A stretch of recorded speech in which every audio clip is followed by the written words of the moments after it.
ایسا واقعہ جس نے ہماری دنیا بدل دی ہے۔ دوسرے نے کہا ہمیں جاننا ہوگا، ہمیں تلاش کرنی ہوگی کہ وہ کون ہے جس کی وجہ سے آسمانوں کے دروازے بند ہو گئے۔ تیسرے نے کہا چلو بکھر جاؤ، زمین کے ہر کونے میں چلے جاؤ، اور جنات کا قافلہ زمین میں پھیل گیا۔ وہ انسانوں کو نظر نہیں آتے تھے لیکن انسانوں کے قریب تھے، دیکھ رہے تھے، سنتے رہے، جیسے کوئی غیر محسوس سانسوں میں چھپا ہو۔ رات گزرتی گئی، سفر جاری رہا، اور فجر سے کچھ پہلے اللہ نے وہ لمحہ لکھ دیا جس نے جنات اور انسان دونوں کی تاریخ بدلنی تھی۔ رسول اللہ نے قیام کیا، ریت نرم تھی، ہوا خنکی تھی، صحابہ صف میں کھڑے ہو گئے۔ رات اور دن کے بیچ کا لمحہ تھا، خاموشی کا وہ لمحہ جہاں دعا سانسوں سے بھی زیادہ آہستہ نکلتی ہے۔ نبی علیہ السلام نے نماز شروع کی، قرآن کی آواز ریت پر نہیں روحوں پر پڑ رہی تھی، اور جنات اس آواز کی طرف کھینچے چلے آئے، بے اختیار، بلا اختیار، جیسے پیاسا پانی کی طرف دوڑتا ہے۔ یہ آواز کوئی عام آواز نہیں تھی، یہ الفاظ کوئی عام الفاظ نہیں تھے، یہ کلام کائنات کے خالق کا کلام تھا۔ جنات لرز گئے، ان کی دنیا رک گئی، ان کی سانسیں تھم گئیں۔ یہ کون سا کلام ہے؟ یہ دل کو کیوں کاٹ رہا ہے؟ یہ کلام کسی انسان کا نہیں ہو سکتا، ضرور یہ آسمان سے اتارا گیا کلام ہے۔ جنات کی تاریخ میں پہلی مرتبہ وہ بے بس تھے، وہ سمجھ نہیں پا رہے تھے کہ آخر وہ کون سی طاقت ہے جو انہیں روک رہی ہے، وہ کون سا راز ہے جو آسمان محفوظ کر رہا ہے، اور سب سے بڑھ کر وہ کون ہے جس کی آمد سے پہلے آسمان کی چھت پر اتنی سخت پہرہ داری لگا دی گئی ہے۔ آخر کون سا نور زمین پر اترنے والا ہے جس سے شیطان اور جنات کی دنیا لرز گئی ہے؟ یہ کیسی آواز ہے؟ یہ آسمان جیسی کیوں لگتی ہے؟ وہ قریب آئے، نیچے دیکھا، ایک انسان، ایک پاک وجود مٹی پر خالق کے سامنے سجدہ ریز تھا، اور اس کی زبان سے کلام اتر رہا تھا، وہ کلام جو پہلی بار زمین پر پڑھا جا رہا تھا، جو آسمانوں سے اترا تھا، اور جس نے جنات کے دلوں کو لرزا دیا تھا۔ یہ وہ کلام نہیں جو انسان بولتے ہیں، یہ کلام آسمانوں کا لگتا ہے۔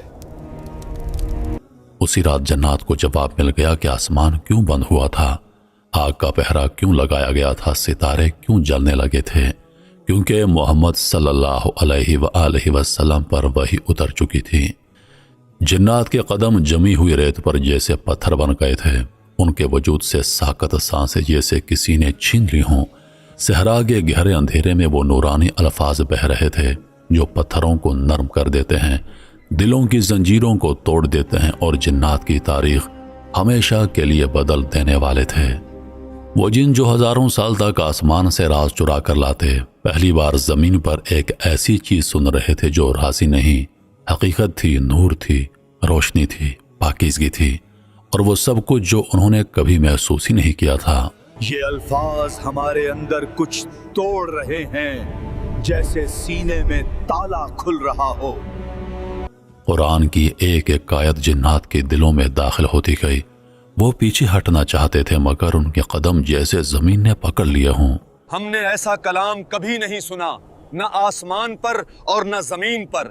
یہ آواز نہیں، یہ روشنی ہے۔ آخرکار وہ لمحہ آیا جب قرآن کی تلاوت ختم ہوئی اور خاموشی نے پوری وادی کو ڈھانپ لیا۔ خاموشی لیکن ایسی جس میں سکون تھا اور ہلچل بھی، نور تھا اور لرزش بھی۔